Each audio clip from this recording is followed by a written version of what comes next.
промени се случуваат независно од тоа што раководството на ВМРО-ДПМН и ВМРО-ДПМН до последен здив се обидуваат да ги спречат со единствена цел, токму тоа партиско раководство да не одговара за криминалите што ги имаат направено во еднодецениското владење.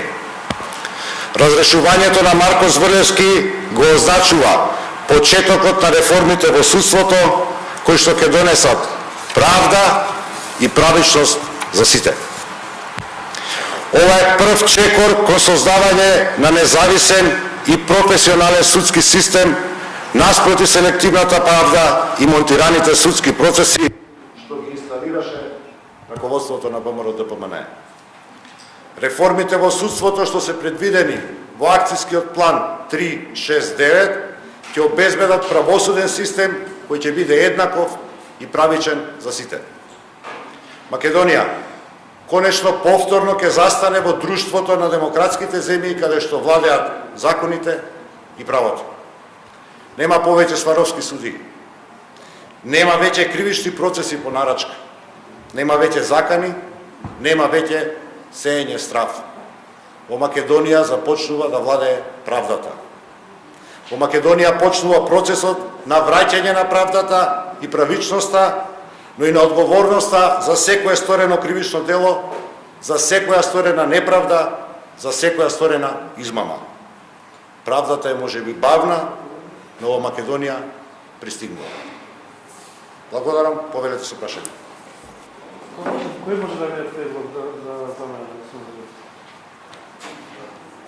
Процесот за избор на нов републички јавен обвинител, нашата желба, нашата идеја како владеачко мнозинство е да биде процес во кој што ќе биде предизвик за целокупната правна фела во Република Македонија. Секој кој што ги исполнува условите, кој што смета дека е кадарен, кој што има способност, но пред се волја да ја врати правдата и конечно во Македонија сите да почнат да одговараат пред законите, е добре дојден во тој процес и има еднакви можности. Процедурата согласно законот би требало да започне онолку колку што знам, заради роковите кои што се таму предвидени, не верувам дека ќе успееме да ја завршиме пред локалните избори. Има прашање долго ми кој како точно процедурата треба за еден од замениците на Доминува Зврлевски, осум се на број Велиника и поранешниот министер на труд и социјала и поранешен заменик министер на града на Емпулов Скарџела Обрегами, ќе биде прифатен за СДСМ како условието на јавни обвинители го избран? Ние како парламентарно мнозинство, како луѓе кои што добар дел од своите животи безпоследно се трудевме да воспоставиме ред во и немешање во меѓусебните власти, ќе оставиме надлежните да определат кој ќе биде заменик кој што ќе обавува должноста републички јавен обвинител во периодот до неговиот повторен избор. Значи, совршено и релевантно моето или нашето мислење како политичка партија, бидејќи било какво мислење за било кој човек кој што исполнува такви услови, едноставно ќе биде кршење на принципите за кои што јас лично, политичката структура на која што припаѓам и раководството на Социјалдемократскиот сојуз се залагаме во изминатиот период. Впрочем, и граѓаните бараат конечно Македонија да владее правото. Може да го правите да објасните која е процедурата сега по кој ред ќе се бара заменик кој ред ќе го правите? Значи, тоа се ингеренции на Советот за јавни обвинители, не би сакал, имам во предвид дека секој збор кажан од луѓе кои што сме инволвирани в политиката може да влијае негативно, таму ќе се водат постапките, тоа се интерни постапки и не може да бидат предмет на анализа политичка на законодавната власт. Колку не чимеше разрешувањето на Зврлевски? Се извинувам? Колку не чимеше разрешувањето на Зврлевски? 12 продолженија. Вие како пратени предпоставно знаете просечно колку една седница чини. Со сите тие платни трошоци и со се. Надвор од платните трошоци една седница чини 20.000 евро. Едно закажување или едно отварање на собрањето.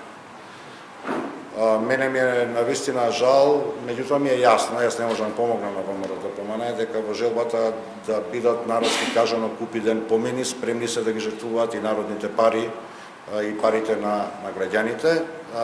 она што знам, структурата на владеачкото мнозинство со својата достоинственост, знаете колку провокации имаше во текот на постапката за разрешување, со својата упорност и доследност, одолеа на сите искушенија и конечно успеавме синонимот на неправдата и човекот заради кој што всушност заради чие што неработење се основа специјалното јавно обвинителство, конечно биде разрешен, се со цел конечно Македонија, јавниот обвинител, да ја штити државата од сите, вклучително и од носителите на високи државни функции. Како човек од правото, ако е разрешувањето на Зрелевски не е спорно правен аспект, зошто би било спорно тогаш избор на заменици генерален секретар, зашто се дел од надпрешното уредување на работата на Собранието? Индиректно ме прашувате за фантомското мислење на Комисијата за спречување на корупцијата. Комисијата за спречување на корупцијата е синоним од орган кој што представува партиска испостава на ВМРО-ДПМНЕ. На сите случувања во изминативе 3-4 години, на сите објавени скандали, сомнежи за сторен криминал, така наречените антикорупционери, всушност партиски војници на ДПМНЕ, не покренаа постапка против ниту еден носител на висока државна или политичка функција, припадник на ДПМНЕ. Ова е доказ дека воколку тие луѓе имаат минимум човечка, професионална и етичка очигледно немаат. Минимум човечка доблест во себе, дека треба да заминат од местата кои што ги држат незаконито. Незаконито во смисол на ваквите криминални мислења кои што за потребите на раководството на ДПМНЕ ги носат. Тоа се луѓе без образ, луѓе без или со образ Џон, кои што очигледно дека должат многу на Никола Груевски криминалното раководство и даваат вакви смешни толкувања на членот 8а од изборниот законник. Не повикани од никого, бидејќи собранието се нема обратено во таа комисија. Значи, ќе мора да бидам за нијанса поекстензивен. Ако е така како што тврди ВМРО-ДПМНЕ, зошто ги поднесе интерпелациите во овој период? Членот 8а се однесува на заснување или престанок на работен однос, не за именување и разрешување на носители на државни функции, како што е господинот Зрелевски, како што се секретарите на Собранието. Токму заради тоа сметам дека ова едноставно секој што минимум разбира право, едноставно нема да посвети внимание. Двајца од координаторите на пратеничките групи на ДПМНЕ студираа право по 13 години, веројатно заради тоа што толку долго се задржале на студиите, мислат дека добро го познаваат правото. За жал, толку долго да студира човек е индикација за непознавање, незапознавање на проблематиката.